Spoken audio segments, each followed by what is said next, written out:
베드로전서 4장 7절로 11절 말씀까지 계속해 드리겠습니다. 만물의 마지막이 가까웠으니 그러므로 너희는 정신을 차리고 근신하여 기도하라. 무엇보다도 열심으로 서로 사랑할지니 사랑은 허다한 죄를 덮느니라. 서로 대접하기를 원망없이 하고 각각 은사를 받은 대로 하나님의 각양 은혜를 맡은 선한 청지기같이 서로 봉사하라. 만일 누가 말하려면 하나님의 말씀을 하는 것 같이 하고 누가 봉사하려면 하나님의 공급받는 힘으로 하는 것 같이 하라. 이는 범사에 예수 그리스도로 말미암아 하나님이 영광을 받으시게 하려 함이니 그에게 영광과 권능이 세세 무궁토록 있느니라. 아멘. 11절 말씀까지 계속해 드렸습니다.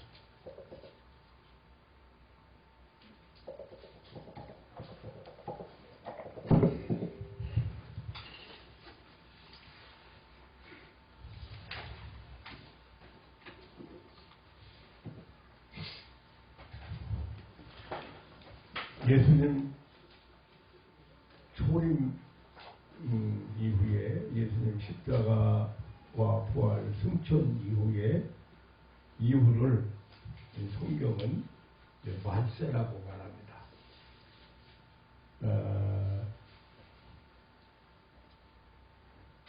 예수님의 이제 다시 오신다는 재림으로 세상 끝날 심판의 날이 올 것을 성경은 예언하고 있습니다. 모두가 성경이 예언 아니래도 모두가 지금을 말세 기간이라고 말합니다. 다시 말하면 세상 끝날이 심판의 날이 너무 임박했다는 것입니다.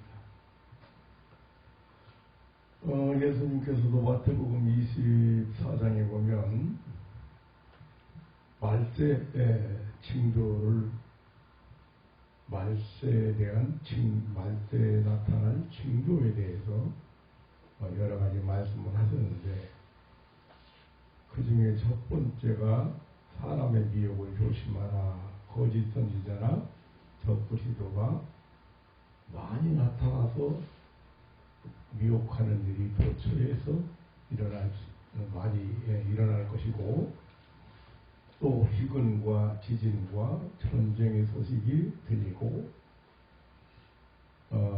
것이라고 이렇게 그 말세 징조에 대해서 말씀하셨습니다. 디모데후서 3장에 보면 사도 바울은 인간성의 타락, 다시 말하면 도덕 윤리가 다 무너져 버리고 극에 달할 것이라는 그런 말씀도 했습니다.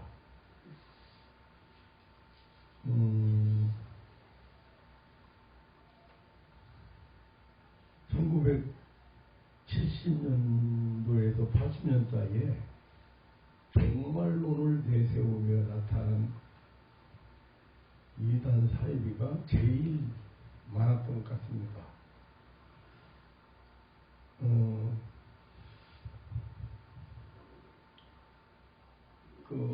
지금까지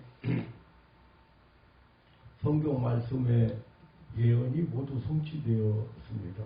역사상 역사를 통해서 우리는 성경 예언의 그 성취를 잘 알게 됩니다. 노아 홍수라든지 출애굽 사건이라든지 바벨론 포로, 그리고 예수님의 초림, 예수님의 십자가, 구속, 그리고 부활, 승천 모두 성경 예언대로 다 성취되었지요. 그런데 아직 성취되지 않은 예언이 있는데 이것이 바로 예수님의 재림으로 인류 역사가 종지부를 찍는다는 인류 종말 예언입니다. 인류 멸망 예언입니다. 예수님의 그 동정녀 단전설 같은 건 다 한 번 예언입니다. 다 이사야서 실제 힘써들어 보면. 그런데 이루어졌다면 지금 예수님의 재림 예언은 1518회나 예언되어 있습니다.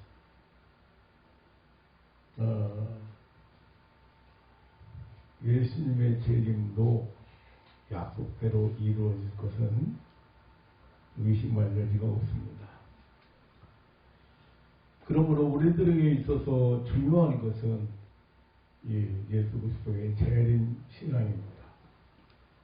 역사가 시작이 있고 진행이 있다면 반드시 끝이 오게 마련입니다. 반드시 세상 끝날이 올 것입니다. 예수님의 재림으로 역사는 끝나고 하나님의 구원의 역사는 완성되는 것입니다. 다음으로 중요한 것은 우리 성도가 이 종말신앙을 가진 우리 성도가 종말이 가까울 때에 말세지 말에 어떻게 남은 생을 사느냐 하는 것입니다. 개인적인 종말이 반드시 있기 때문에 우리의 삶이 중요한 것 못지않게 역사의 종말에 대비하는 삶은 매우 중요하다고 생각합니다.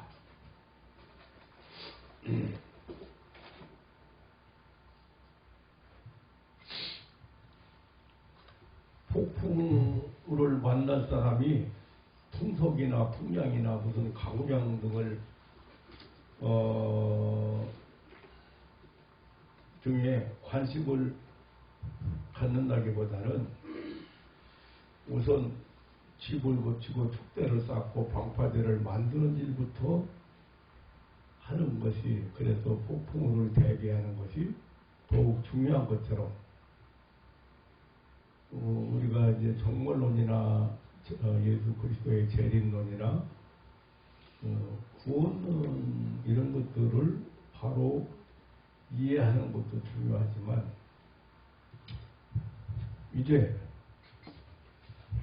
그런 것도 정말로 그 성서 해석법에 근거해서 체계적으로 우리가 배워야 하겠습니다만은 그보다 더 중요한 것은 종말을 대비하는 삶이지요. 성경은 신랑을 맞이할 신부처럼 예비하라고 가르치고 있습니다. 지금은 조금 이제 잠해졌습니다만은 7, 80년대만 해도 우리나라에 이 종말론을 가지고 나타난 사이비 이단 종파들이 너무 많았습니다. 진리에서 이탈한 왜곡된 사이비 이단들에게 미혹되어서 파면당한 사람들이 많았습니다. 이 사이비 이단 종파의 특징은 시한부 종말론을 내세운다는 것입니다. 다시 말하면 이 지구의 종말이 반드시 오는데 몇 년, 몇 월, 며칠, 몇 시까지요. 몇 시에 온다. 예수님이 재림하시는데 1월 20일을 말합니다. 그래서 재산 정리해서 선한 일에 쓰라고 집 팔고 재산 정리해서 교주에게 모두 바치고 이제는 천국 간다. 이제 모두 바쳤으니 상급도 받을 것이라고 가문이설로 이단들이 속여서 많은 사람들이 미혹되어서 혼란을 겪었습니다. 그 측근에만 해도 참 가서 전도한 집인데 3일 동안 가서 기도해주고 집안 안팎 청소해서 바닥에다 큰 궁뎅이를 3개 만들었고 불 놓고 그 환자 기도해서 회복시키고 그런 집안에 그렇게 해서 이제 전도를 한 집안인데 그 집안에 묘하게 이단에 빠진 아들이 하나 있어가지고 어디서 목사가 됐다고 목사가 됐어요. 형제들 자매들 누구 할 것 없이 예수님 고도시는데 무슨 학교를 다니고 무슨 학원을 다니고 해갖고 다 불러내려가지고 학교도 그만두라고 그러고 학원도 못 가게 하고 그렇게까지도 한 사람이 있는데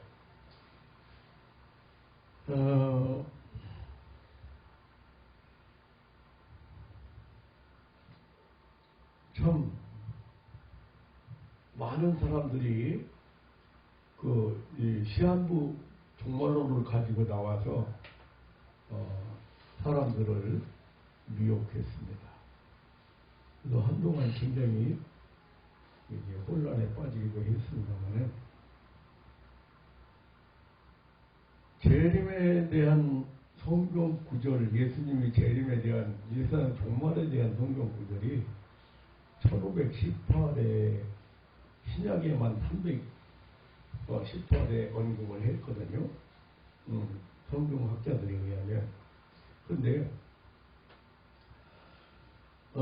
예수님께서도 여러 차례 말씀을 하셨지만 한 번도 그날과 그 시에 대해서는 언급한 것이 없습니다.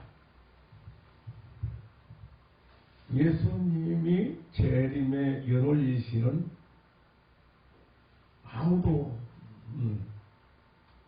알지 못합니다. 단지 우리가 알 수 있는 것은 여러 가지 징조를 봐서 예수님의 재림이 가까웠다. 이제 세상 종말이 가까웠다. 그거는 우리가 알 수가 있습니다. 그리고 부인하지 않습니다. 뭐 인류학자들도 그렇고 지질학자들도 그렇고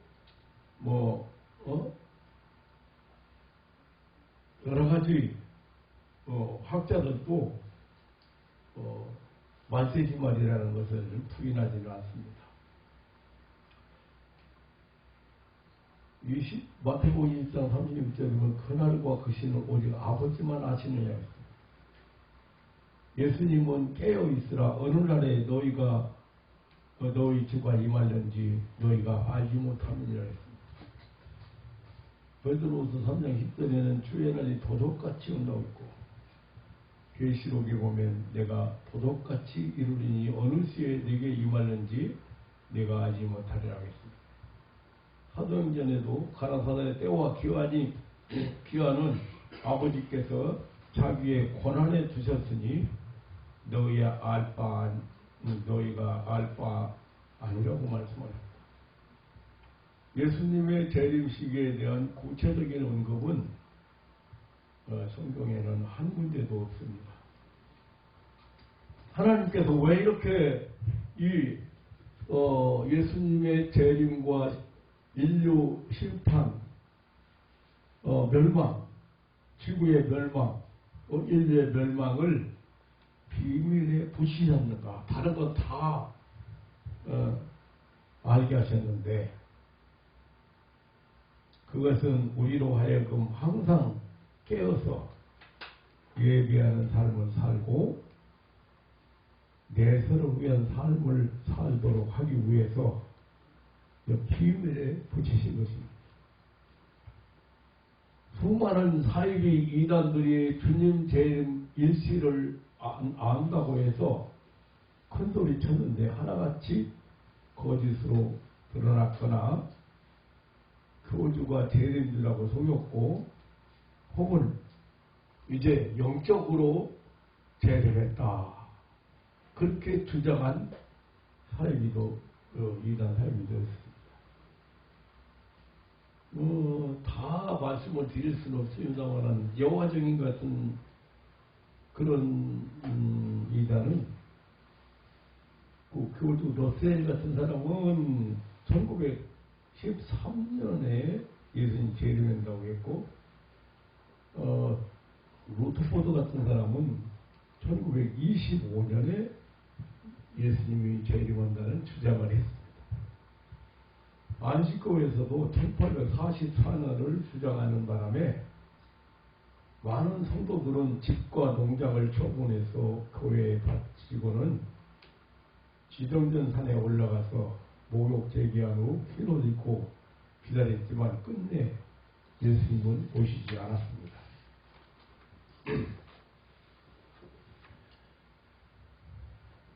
옛날부터 예수님 재림에 대해서 혹은 자신을 재림주라고 한 교주,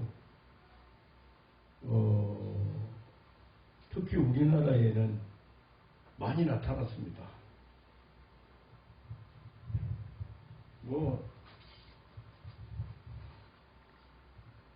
대한 예덴 수도원 박인선이라는 사람은 1960년 3월 28일 3시 예수님이 이제 오시는 재림한다, 세상 끝날에 온다. 그래서 교인들이 800명이 쌀 40가마 떡을 만들어서 마지막 향연을 버리고 흰옷 갈아입고 기다렸는데 예수님 알았어요.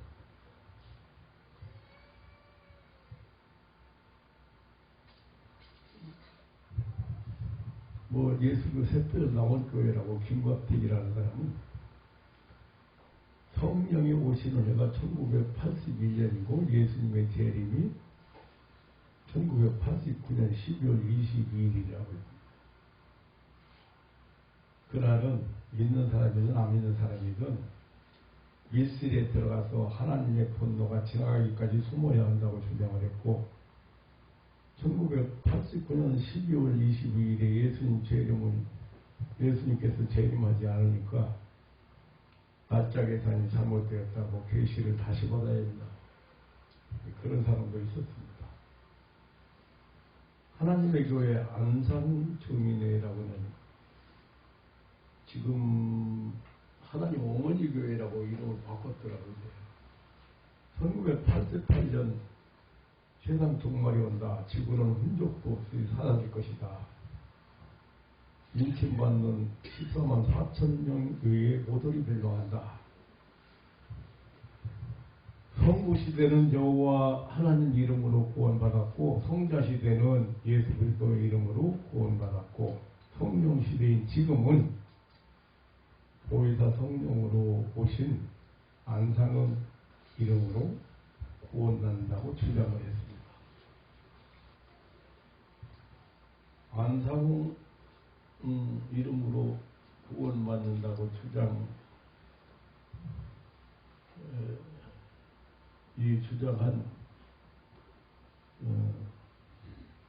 하나님의 교회 88년 올림픽 개막식 빵빠레가 울려 퍼질 때 성령 하나님 안성홍이 재림할 것이라고 소리쳤습니다. 안성홍 죽은 지 오래됐거든요. 처음에는 시체도 안 묻고 다시 살아난다고 했는데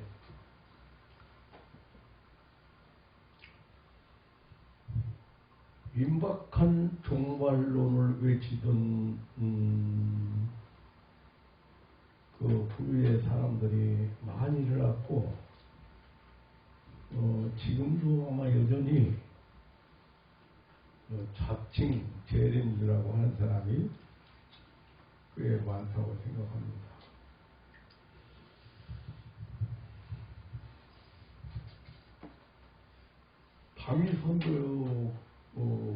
담의선교회나 담의선교교회 같은 경우에는 담의선교회는 10월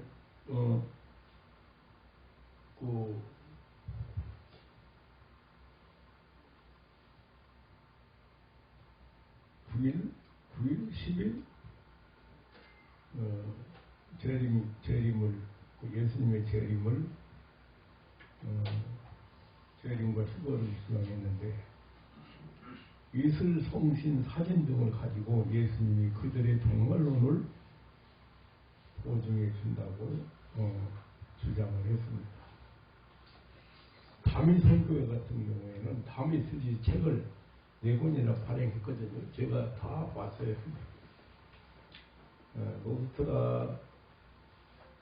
노스트라다무스의 그 1999년 7월 종말서를 근거로 해서 7년 대관란을 제하면 1992년에 재림할 것이라고 주장을. 그리고 자기들이 받았다는 계시나 예언이라고 환상 이런 것을 모아서 만든 시리즈가 다미 시리즈라고 해서 4권을 발행했어요.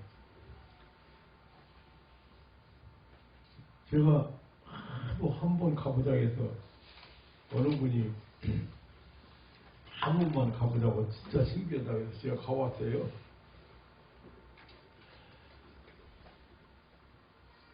확실히 귀신들인 학생이거든요. 예, 다미 선교교회라고. 근데 귀신들 학생이 앞에 와서 여기 서서 제대로 사람도 안 쳐다보고 또 이렇게 쳐다보면서 지금 하나님이 계시합니다. 하나님이 말씀하십니다. 하나님이 이렇게 아니 1시간 들어와도 웃기는 거예요. 어떻게 거기 사람들이 빠져가지고 보니까 그 태도나 눈빛이나 그 생김새나 귀신 들린 사람이요. 귀신 들린 학생이야. 직통계시 받아가지고 바로 전하는 거예요. 하나님 직통계시 받아가지고. 라고 영문배우는 목사님이니까 한번 그만해 할 거라고. 그만해 하지 그럼 그만해. 영문배우 안 해도 금방 할 것 같아.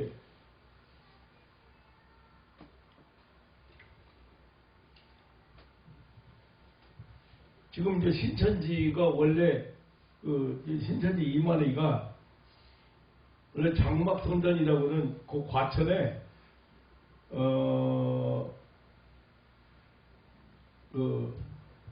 유재원이라고 그 원래 거기 교주예요. 그러니까 이만희가 유재원의 제자이고 말하자면 거기서 영향을 받는 사람이거든요. 그런데 이 사람들이 1969년 11월 1일에 청계산에 재림한다고 했어요. 근데 예수님 재림 안 했잖아요. 근데 누가 재림했어? 이만희가 재림주야.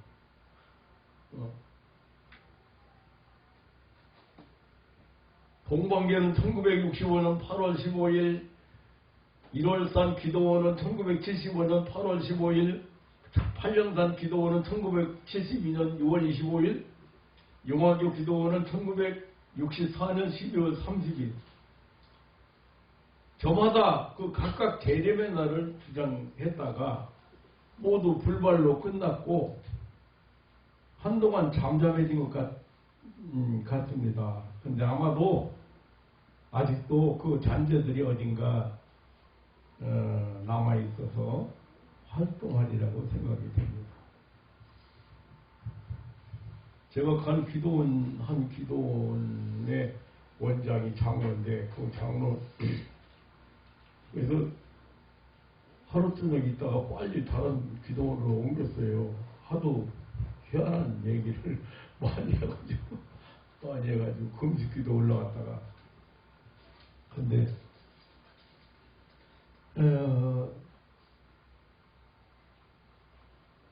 아무튼 우리가 살고 있는 이 시대가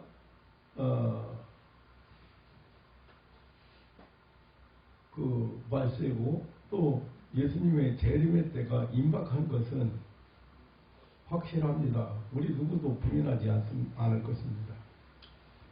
중요한 것은 이 종말을 주의 종말을 심판의 날을 여호와의 날을 어떻게 맞이할 것인가입니다.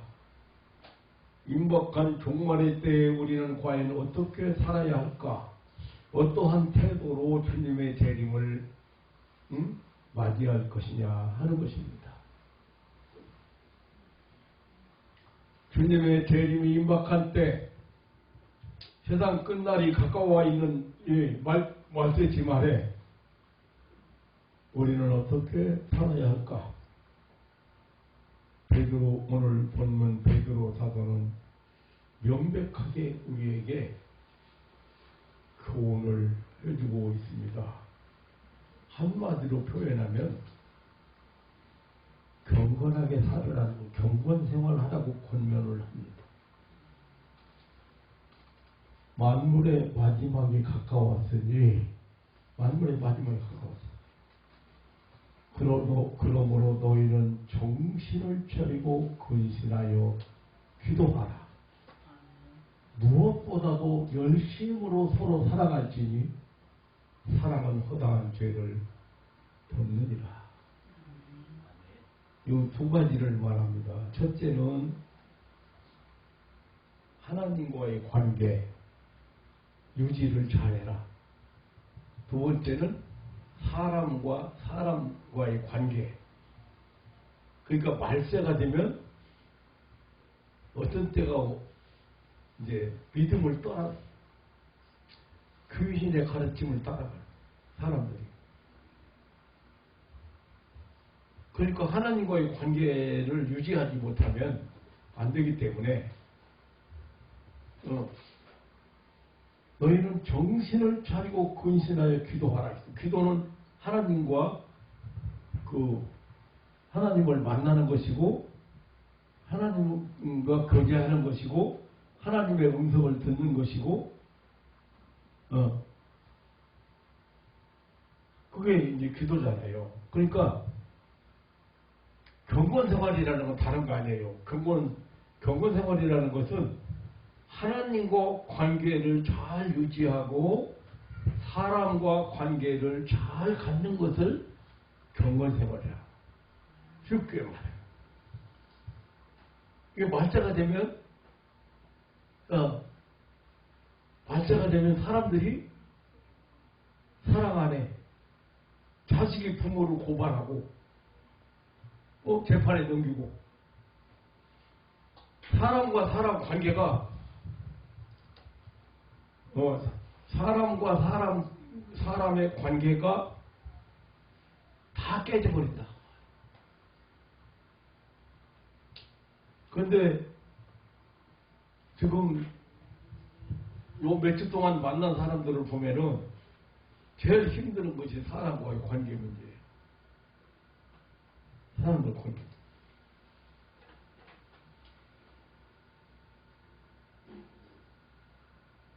그러니까 어떻게 하겠어요? 지금 베드로 사도가 두 가지 기도하라는 거, 또 한 가지는 사랑하는 거. 기도하라는 것은 하나님과의 관계를 잘 유지하라는 거예요. 떨어지지 말라. 멀어지지 말라. 신앙생활 하기가 어려운 때가 왔다고 말이에요. 뭐 복잡하게 생각할 거 없어요. 그리고 사랑을 하는 것은 뭐냐? 사랑이 식어진다고 그랬잖아요. 말세가 되면. 디모데 바울 사도가. 그런데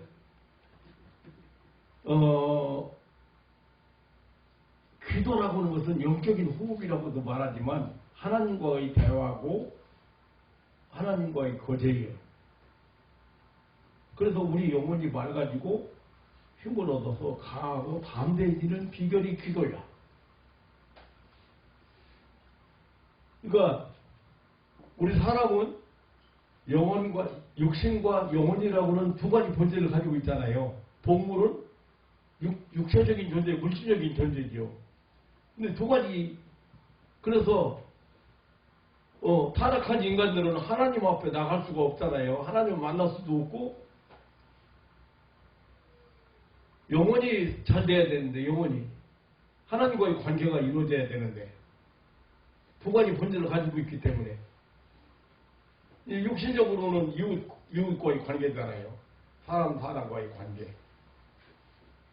이 두 가지를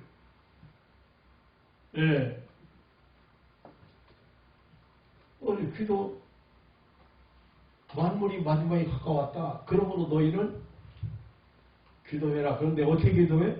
정신을 차리고 근신하여 기도해라. 무슨 말이냐면 우리가 기도라고 할 때 하나님 앞에 나가는 것이고 하나님 앞에 힘을 얻고 강해지고 담대해지고 유혹에 넘어가지 않고 시험에 빠지지 않고 그러기 위해서 하나님과 관계가 바로 멀어져서는 안 된다고. 근데 기도라고 하는 것은 우리가 할 수 없는 것을 하나님께서 주시는 힘으로 하기도 하지만 하나님께서 주신 지혜로 감당하기도 하지만 하나님께서 직접 역사하시도록 하는 것이 기도예요.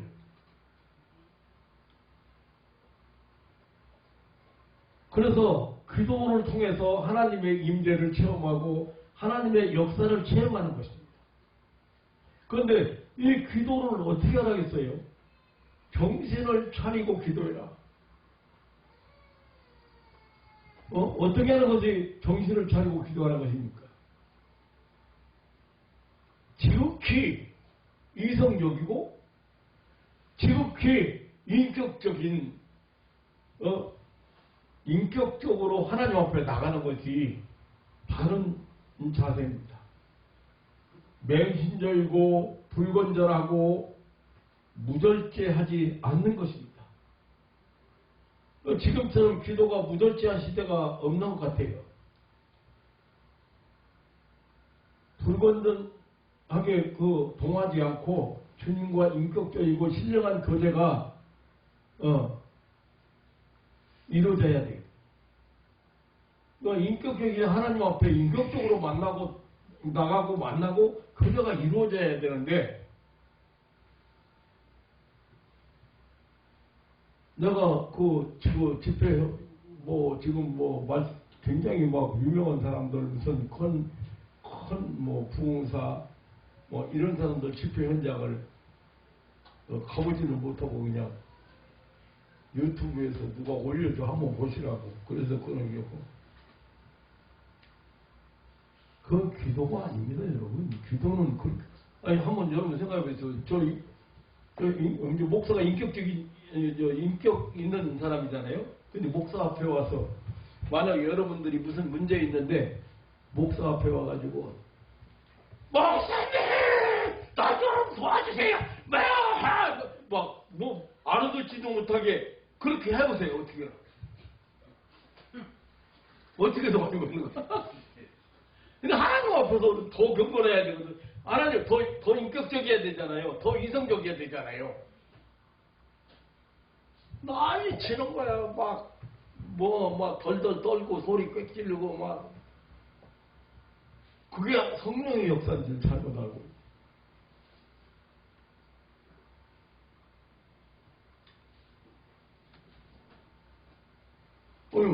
어떻게 하는 건지 정신 차리고 기도하는 거예요?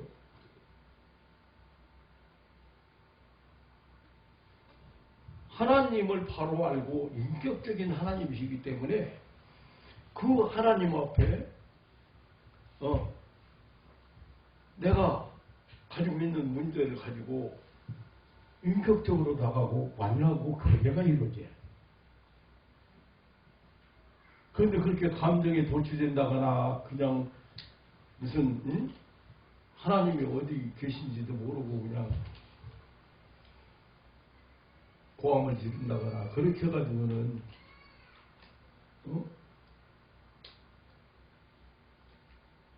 정신 차리고 기도하라는 거예요. 그리고 근신하에 기도하라는 거예요. 근신이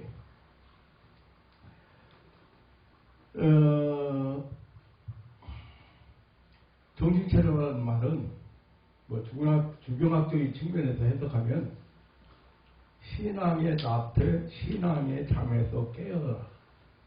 흩어진 신앙을 재정립하고 영적 무장을 갖추라는 말이 됩니다. 그리고 여기 근신하며 기도하라. 근신하여 기도하라니까. 근신이 뭐요? 감정이나 정욕이나 염려가 조절이 안 된 상태에서는 그런 기도는 잘못된 기도입니다. 그리고 올바른 기도가 될 수가 없어요. 나는 조금만 마음 상한 일이 있다거나 조금만 이렇게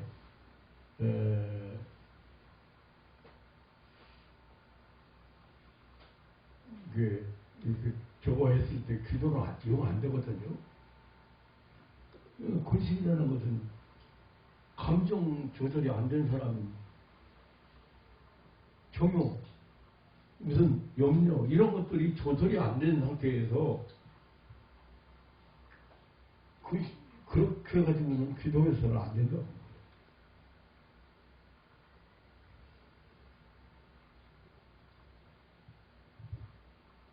그러니까 근신하여 기도하라는 말은 이상한 것들에 귀인하지 않음을 의미합니다. 그리고 이 세상을 마추국이라고 표현하는 말이 있는데, 다시 말하면 이 세상 것들 때문에 영성이 무감각하게 만들어버린다. 세상 일 때문에, 세상 걱정 때문에, 세상 염려 때문에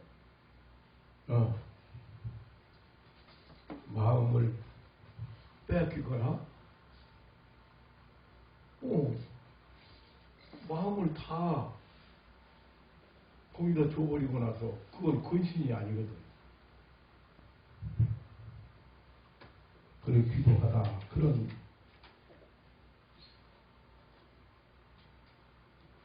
여러분 기도에 대한 내가 늘 강조합니다만은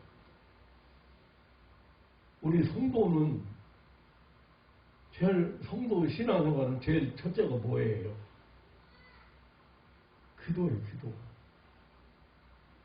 그 말이 무슨 말이에요? 하나님과 관계를 항상 유지하라.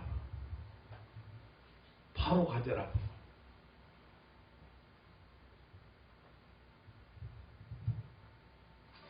그런데 염려하고 불안해하고 두려워하고 그런 사람 지금 하나님하고 같이 있는 사람이에요? 아니면 마귀하고 같이 있는 사람이에요?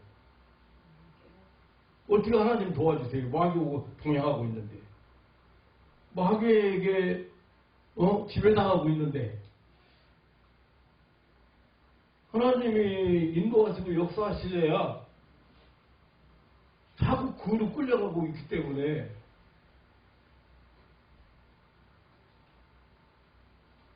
기도 중요합니다. 기도. 우리가 할 수 있는 것은 하나님 앞에 나갈 수 있는 것은 기도로 밖에 없기 때문에 순간순간 걸어가면서도 기도하고 운전하면서도 기도하고 다 하나님과의 그 동행이 중요하다고 말해요. 그 다음에 두 번째로 뭐예요? 8절 한번 다 같이 한번 읽지. 시작. 무엇과도 열심으로 서로 사랑할지니 사랑은 허다한 죄를 없느니라. 네. 무엇보다도 열심으로 사랑해라. 하나님과의 관계는 그렇고 인간과의 관계는 사랑이거든요. 그런데 아버지가 자식을 재판에 내어주는 시대, 아니 사랑이 식어진 시대. 그리고 여기 사랑을 여기 덧붙이기를 허다한 죄를 덮는다 했어요. 그러니까 사람들이 허물이 많고 실수가 많고 죄를 많이 짓는 시대라 이거예요. 그런데 그렇다고 오늘 자식이 잘못해가지고 똥 쌌다고 해서 내버립니까? 더럽다고?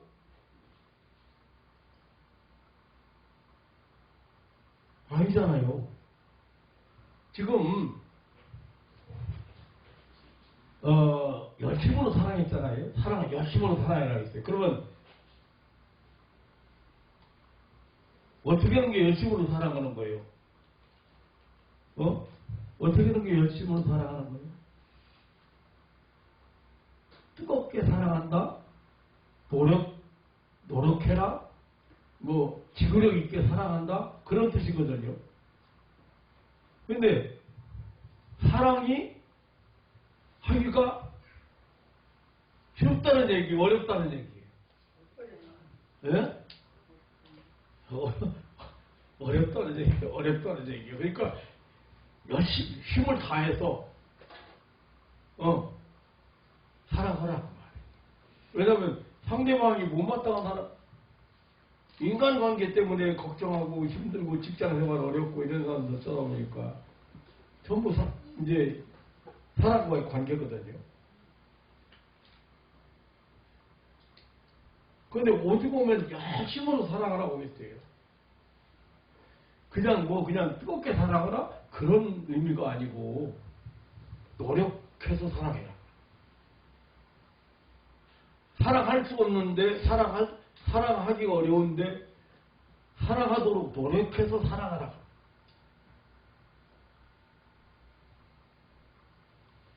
지구력 있게 사랑하라. 그 말은 조금만 사랑하다가 그만두거나 금방 식어버리거나 금방 실증내버리거나 그런 의미가 아니에요. 자식은 암만 잘못해도 사랑하기 때문에 부모가 자식을 좀 지구력 있게 사랑해요. 감옥에 갇혀서 20년 이상 감옥살이는 자식을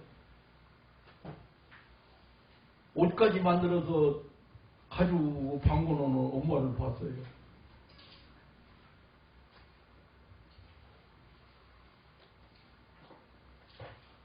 나는 그렇게 못해요. 나쁜 자식, 저런 놈은 고생 좀 해야 돼, 죽여야 돼, 막 이렇게 하지.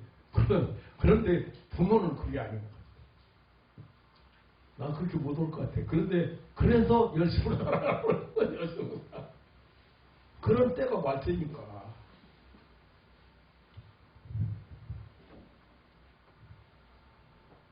그것도 서로 사랑을 했습니다. 일방적인 것이 아니고 서로 사랑. 일방적일 때는 약해지기 쉽고 불공정하면은 식어지기 쉽습니다. 그래서 받기만 하면 질서 있을 수가 없어요. 사랑은 서로 주고받아야 돼요. 여기 허다한 죄를 덮느니라 그랬는데 묵인한다는 그런 뜻은 아닙니다. 가혹하게 폭로시키지 않고 용서하고 잃어버리는 것을 뜻해요. 상대방의 실수나 상대방의 허물이나 죄를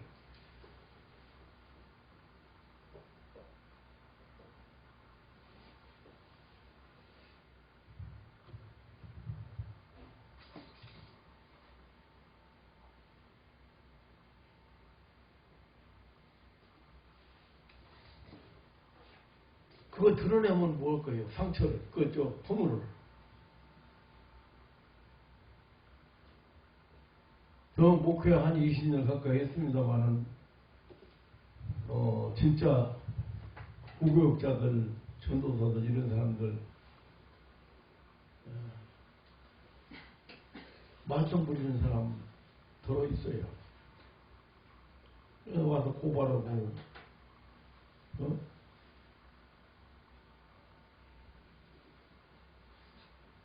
어떻게 그걸 드러내가지고 그거를 사람을 망신시킨다거나 드러내가지고 그 사람을 쫓아낸다거나 그런 어리석은 방법을 쓰면 안 돼요.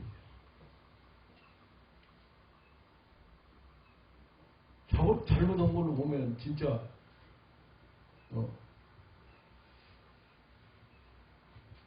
좋은 일꾼이 교회에 왔는데 좋은 일꾼들이 교회에 왔는데 교회를 안 나오기 시작하는 거예요. 그래서 만나보니까 전도사가 주일날 예배 끝나고 집에까지 쫓아온대. 사랑하자고.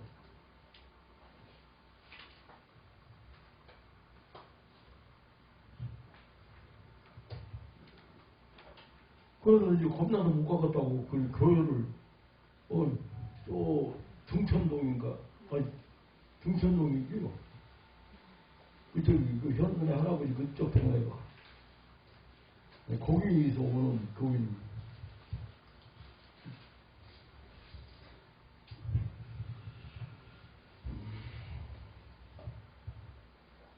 두 친구가 잘 나왔는데 그래서 좋은 일꾼들이 생겼구나 했는데 그 사람들만 그냥 뺏기고 혼자 목사 혼자 침묵했어요.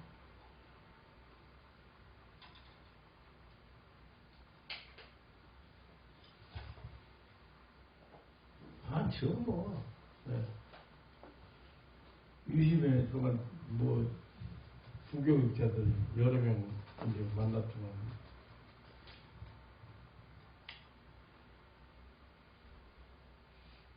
가혹하게 잘못한 걸 폭로시키고 용서하지 않고 잃어버리지 않고 이런 것은 아니죠. 여기 죄를 허다한 죄를 덮는다.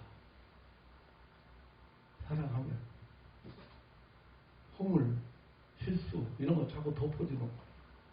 근데 덮어주는 것으로 끝나는 게 아니고 용서해주고 잃어버린다. 그러니까 얼마만큼 세상이 이제 악해졌다는 것을 우리 마지막 때면 얼마나 악해졌는가 더 악해졌는가 하는 것을 보여주는 말씀이에요.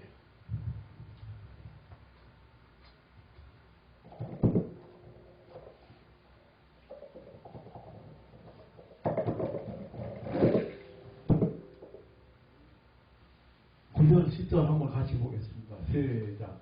서로 대답하기는 원망없이 하고 각각 공사를 받은 대로 하나님의 가장 은혜를 만큼 선한 천리같이 서로 봉사하라. 우리는 대접하고 봉사하라. 근데 서로 봉사하라. 부부 간에도 형제 간에도 친구 간에도 이웃 간에도 서로 봉사. 봉사는 사랑의 구체적인 표현입니다. 사랑은 마음으로 소중히 여기고 이해하고 용서하는 그런 마음의 상태라고 하면, 봉사는 사랑하는 사람을 위해서 수고하고 희생하는 행위입니다.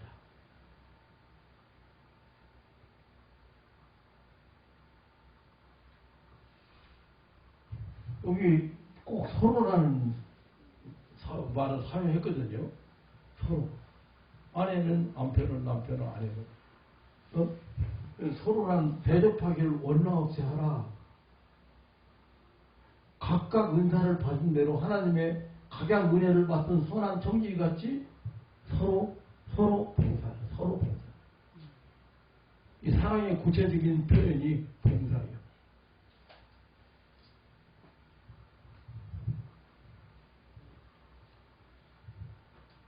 봉사의 첫 단계는 대접하는 것이에요. 이것도 서로 대접하라고 했어요. 그러면 남편은 남편 대접을 받아야 될 거 아니에요. 아내는 아내 대접을 받아야 될 거 아니에요. 왜 요즘 이혼율이 그렇게 많은가? 심지어는 황혼 이혼 늙어가지고 죽을 날 며칠 안 남았는데 그냥 이혼한다고.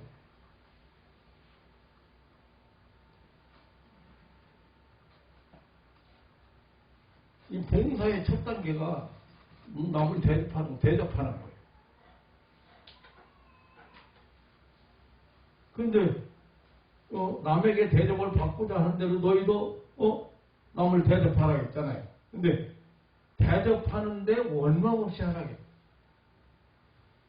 이것은 불평업대의 진실대의 성실하게 하라는 그런 뜻입니다. 그리고 은혜 받은 대로 봉사하라. 우리는 하나님께서 받은 모든 것은 다 은혜로 받았잖아요. 선물로 받았잖아요. 성도가 받은 은혜와 은사는 다 거저받은 것들이잖아요. 재능도 각각 서로 다르잖아요. 그러니까 이렇게 각각 다른 재능을 주신 것은 각기 그 받은 대로의 재능을 다해서 완전을 이루기 위함인 것입니다. 서로 가진 기능으로 남을 위한 봉사를 해야 그래서 선한 청지기 같이 하라고. 주인의 것을 맡아서 주인의 뜻에 합당하게 하는 것과 같이 하라는 말씀이지요. 청직이니까. 근데 제 것 같이 하지 말고 거저받았으니 거저주는 일을 해야 돼요. 그래야 선한 청직입니다. 자기 힘으로 하는 줄 알면 교만해지기 쉽고 혹은 불평하게 되죠. 제 것 가지고 자기 능력 가지고 자기 마음대로 하는 것 같이 하지 말라.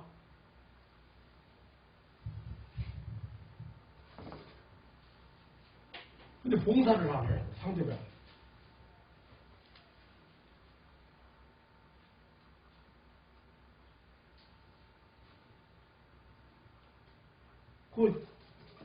어느 목사님 설교인데 왕비가 되고 싶습니까? 그러면 남편을 왕으로 대접하십시오. 무엇으로 대접해요? 왕은 돈 벌어오면 기계로 대접해요. 남편. 기계로 대접하는 게 기계 취급을 해.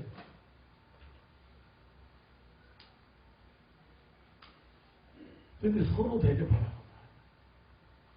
세상에서 얼마나 소중한 사람들입니까? 남편과 아내가. 자기를 위해서 희생하고 봉사할 사람이 아내밖에 없잖아요. 남편밖에 없잖아요. 누가 나 아픈데 염려해줄 사람이 또 있고 무덤까지 따라올 사람이 누가 있어요? 서로 봉사해야 되는데 지금 봉사 안 된다니까요. 네가 나 위해서 살아달라고 그래. 내 기분 맞춰달라고.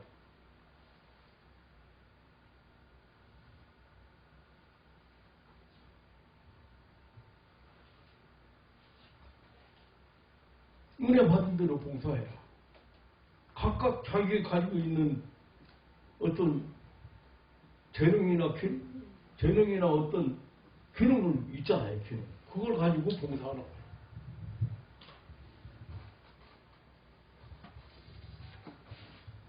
그리고 선한 정직이 같이 하는 거예요. 하나님이 맡겨주신 것처럼 하나님이 주신 거기 때문에 하나님의 뜻을 따라서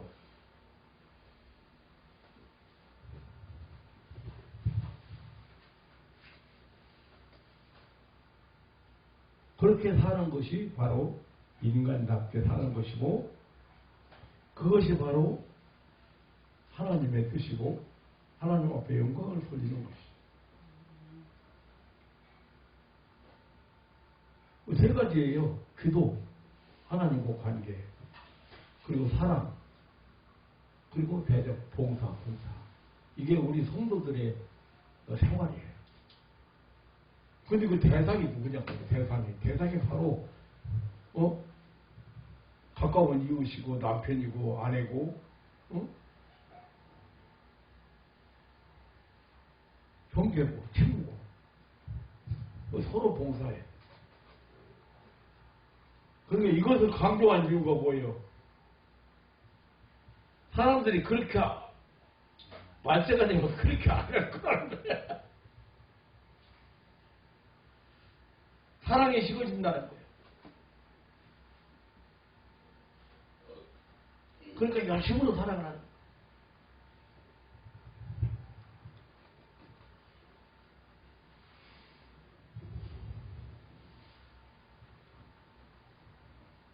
만일 누가 말하려면 하나님이 하는 것 같이 하고 영광 하나님.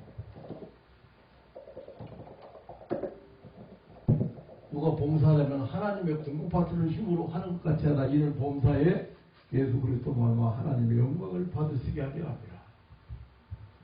궁극적인 목표는 하나님께 영광을 돌리는 것입니다.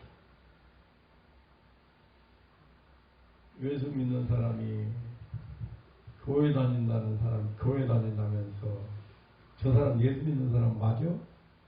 이런 소리 들으면 하나님 앞에 영광을 돌리는 것이 아니고 영광을 가리는 것입니다. 기도와 사랑과 봉사 이 셋은 신앙인 생활의 전부인데 종말에 처한 우리 성도는 더욱 힘쓰라고 하시는 말씀입니다. 전부가 하나님의 영광을 중심으로 해야 됩니다. 조금만큼이라도 자기 자신의 어떤 이기적인 이기욕에 의해서 되어서는 안 될 것입니다. 사랑하는 성도 여러분, 우리가 하나님을 믿는 것은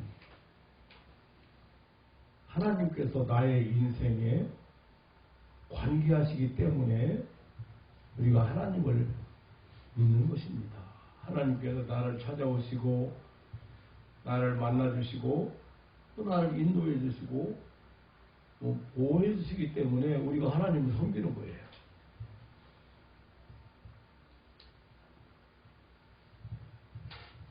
하나님이 내 인생에 관계하시고 은혜 베푸시고 도와주시고 내 인생에 있는 자가 되시고 함께 하시는 분이기 때문에 우리가 하나님을 믿는 것이지,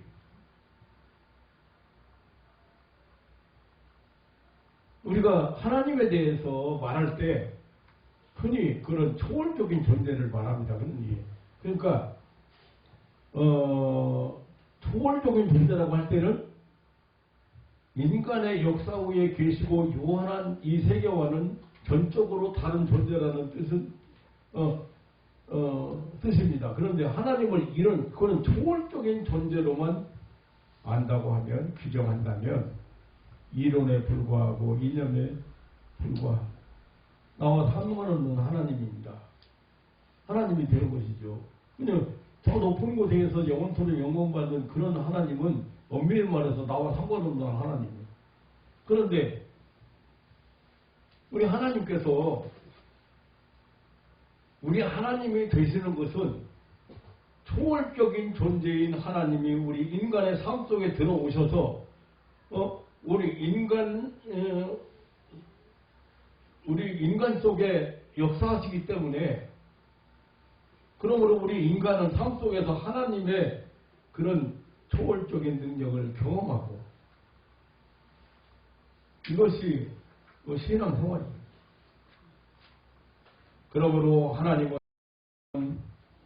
초월에 계시는 동시에 우리와 함께 하시는 내 마음속에 내재하시는 그런 인격적이신 분이에요. 우리가 공인이 하나님 믿습니까? 그냥 막연하게 믿습니까? 아니면 믿으면 마음 편하니까? 아니잖아요. 당연히 우리는 은혜 받고 보니까요, 진짜 발걸음까지 인도하시는 분이에요.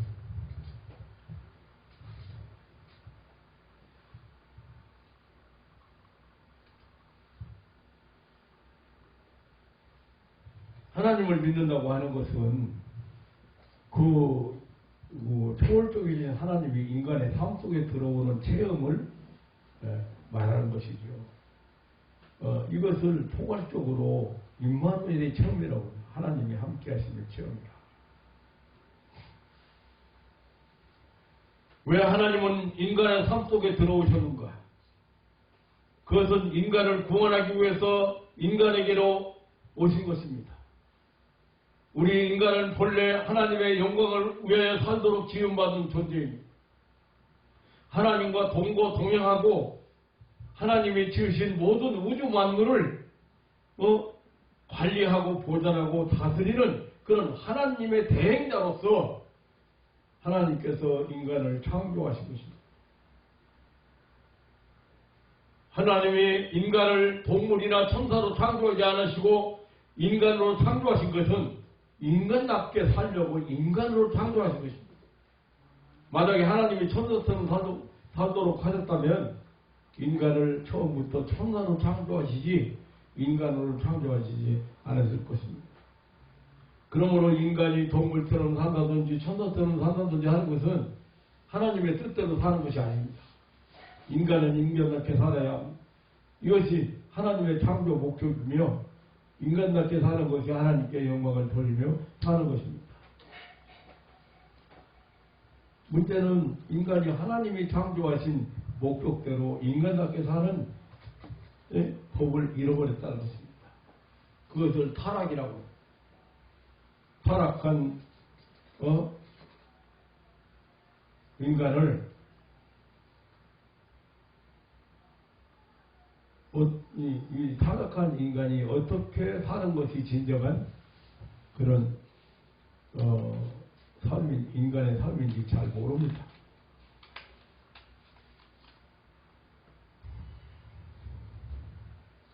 인간답게 살지 않는 것을 성경은 죄라고 말합니다. 죄라는 말을 히브리어에 보면은 하말티아라고 하는데 관역에서 빗나갔다, 목표에 이르지 못했다 그런 뜻이거든요. 결국 하나님과 인간, 인간과 인간, 인간과 우주 만물의 관계가 다 깨져버립니다. 이런 상태가 바로 죄인 것입니다. 그런데 이러한 인간을 회복시켜서 본래로 돌아가게 하는, 본래의 모습이 되게 하는 그것이 하나님의 구원이고 하나님의 임재의 목적이고 하나님 나라가 임한다고 하는 것입니다. 인간답게 사는 길은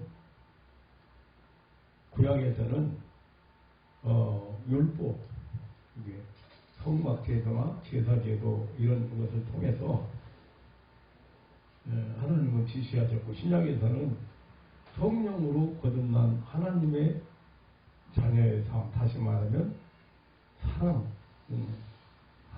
그러니까 구체적으로 관계 회복이 바로 인간답게 사는 거예요. 그게 뭐예요? 하나님과 인간, 인간과 인간과의 관계가, 인간과 우주 만물의 관계가 회복되는 거예요.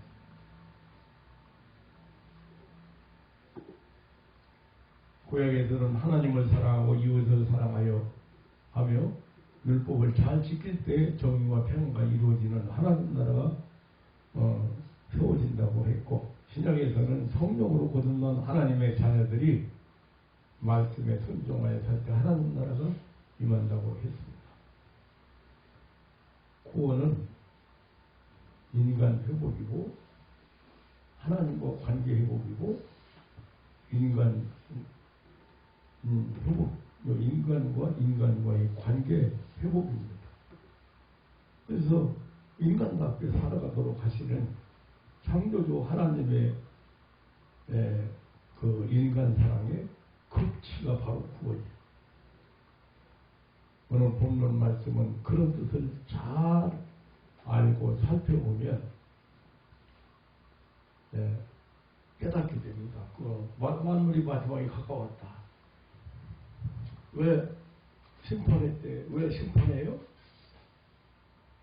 죄가 너무 관영한 거예요. 노아의 때도 마찬가지예요. 그러니까 세상은 온통 그 인간 본래의 모습을 다, 그 본래 모습이 다 파괴되었다. 하나님과 관계를 맺고 살아야 될, 또 인간이 서로 사랑하고 살아야 될, 또 서로 봉사하고 살아야 될 그런 것들이 다 파괴됐어. 근데 이 사람들은 그냥 도덕 윤리가 파괴되고 뭐 인간답지 못하다, 동물만도 못하다, 막 이렇게 표현합니다만 그 표현도 잘못된 표현은 아니라고 생각해요. 그러니까 이제 구원의 문이 닫히고 심판날이 가까웠고 세상의 모든 것이 불타오고 세상의 모든 것이 다 죄가 되고 그런 이제 끝날이 다가와 왔다.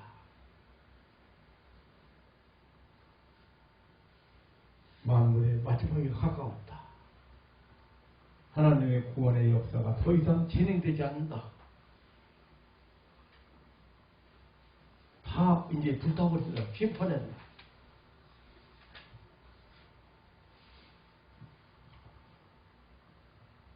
하나님의 역사의 개입이 종지부를 찍는다. 인간 삶 속에서 더 이상 관계하지 않는다. 무서운 얘기죠. 그래서 먼저는 기도하라. 하나님과의 관계를 유지하라. 그리고 서로 사랑하라. 인간과 인간과의 관계를 잘 유지해라. 잘 지켜라. 결국 하나님의 영광을 받으시게 하라는 그런 권면의 말씀을 이 아침에 저와 여러분이 함께 들었습니다.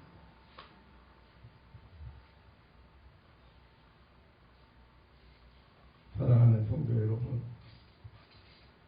이 귀한 말씀을 통해서 여러분이 역사관도 정립이 되고 인생관도 새로워지는 하나님의 은혜가 임하는 아침이 되시기를 주님의 이름으로 축원합니다. 정말 내일 종말이 올 거예요. 올 수 있어요. 개인적인 종말은 말할 것도 없지. 네. 개인적으로 정말 안 맞을 사람이 어디 있어요. 그런데 우리는 할 수 있으면 개인 종말을 맞기 전에 예수님 오시는 심판의 날, 그 재림의 날, 여호와의 날, 성경에서 그렇게 외치는 더 이상 어떻게 회복이 불가능하다 이거예요. 그냥 어떻게 할 수가 없어 이제. 그래서 그동안에 하나님이 진행했던 구원의 역사가 종지부를 찍는 거예요 이제. 이게 오늘 성경 말씀이에요. 종말이 가까웠다. 근데 우리 성도들은 이러한 종말이 가까울수록 하나님과의 관계가 잘 유지해라. 멀어지지 말고 떨어지지 마. 그리고 열심으로 사랑해라. 그리고 서로 사랑하고 또 서로 봉사해라. 서로 봉사를 위해서. 그래야 가치가 있는 거예요. 그래야 내 삶에 그 가치가 있는 것이고. 그런데 가치관이 중립이 안 돼 있어가지고 사람들이 세상적인 거, 물질적인 거 이런 거에 가치관을 두기 때문에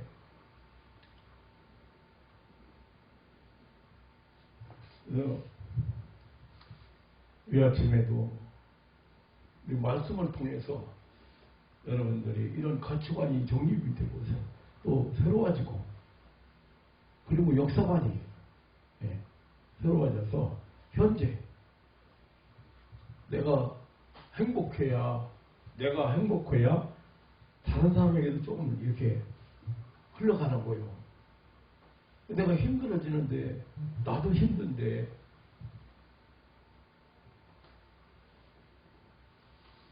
어떻게 보면 참 심각한 시대를 우리가 지금 살고 있거든요. 그래서 할 수 있으면 죽으면 인간 개인적인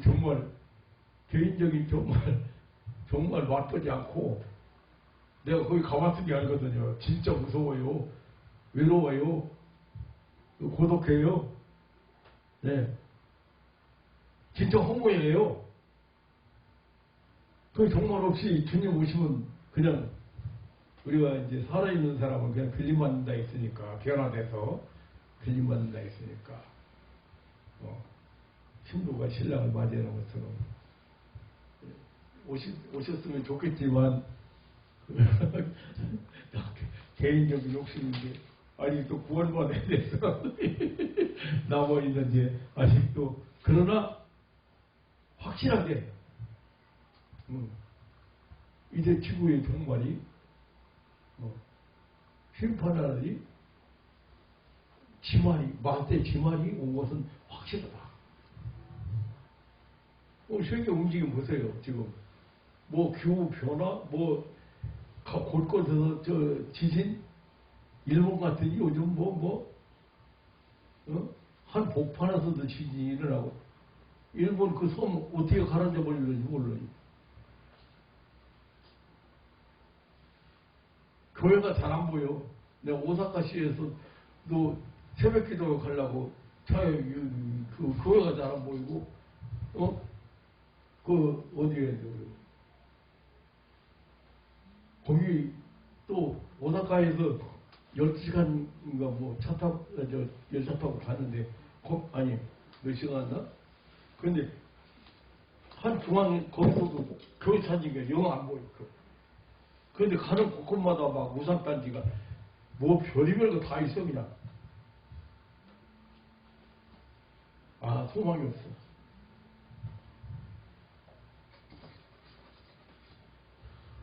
뭐 지진이 사방에서 지금 뭐 일어나지 뭐 전쟁 소식 안 끊어지잖아요. 이상기온, 기근. 여러분 지금 산토리아도 옛날에 우리는 가난한 농군학교에서 밥 먹을 때 밥상 앞에서 교육받는데 한 사람이 쌀 한 톨을 아끼면 우리 국민 3천만 명이 쌀 한 톨씩 아끼면 몇 톨이야? 3천만 쌀알이 3천만 그럼 몇 가만이요? 그거 다 따져가지고 아이고 어떻게 그렇게 계산했는데 그 장모님은 또 김영기 장모님 그래서 그냥 비료도 놓고 왔다 갔다 딱만 하라 이거예요. 비료 쓸 때도 왔다 갔다 치약도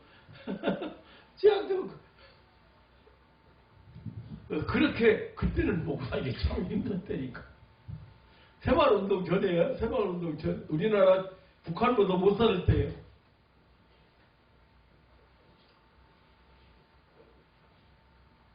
그렇게 교육받으면서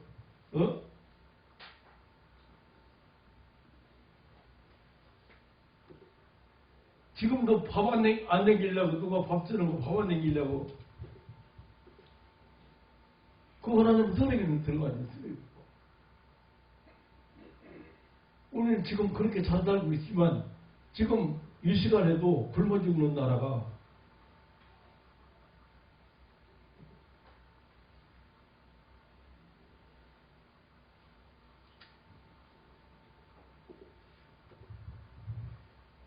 정말은 사과하고 싶다. 오늘 우리가 사소한 일 가지고 아니면 세상 것 가지고 너무 집착하거나 염려하거나 불안해하거나 하지 마. 내가 지금 살 수 있는 내가 너무 행복하고 내가 혼자 너무 많은 걸 누린다고 생각하시고 늘 나도 행복해야 되고 다른 사람에게 이렇게 말씀처럼 봉사할 수 있는 그런 마음으로 세상을 살아가고 말씀을 살아가는 그런 성도들 되시기를 주님의 이름으로 축원합니다. 하나님 아버지 마지막이 가까웠으니 기도하라고 정신 차리고 근신해서 기도하라. 열심으로 살아가라. 그리고 서로 봉사하라고 이같이 봉사하라. 하나님의 것을 맡은 자로서 하나님으로부터 모든 받은 은사와 은혜와 은사 다 거저받은 선물인데 그것을 거저받았으니 거저주라는 그렇게 봉사하는 내가 가지고 있는 것들을 남을 위해서 봉사하는 그런 삶이 더욱더 강조되고 열심을 내야 되는 말세를 우리가 살고 있습니다. 사랑하는 가족들 한 사람 한 사람이 이런 가치관도 변화가 되고 역사관도 변화가 되고 또 삶의 목표도 이렇게 좀 변화가 되어서 주님 오심을 기다리는 주의 재림을 기다리는 그런 아름다운 신부와 같은 성도들 되시게 될 수 있도록 은혜와 사랑을 더하여 주옵소서. 날마다 삶이 새로워지게 하시고 저들의 계획이나 마음이 항상 하늘의 것으로 가득하게 하여 주옵소서. 변함없이 우리를 사랑하시고 우리를 맞으러 이 땅에 다시 오신다고 약속하신 우리 구주 예수님의 이름으로 기도하옵나이다. 아멘.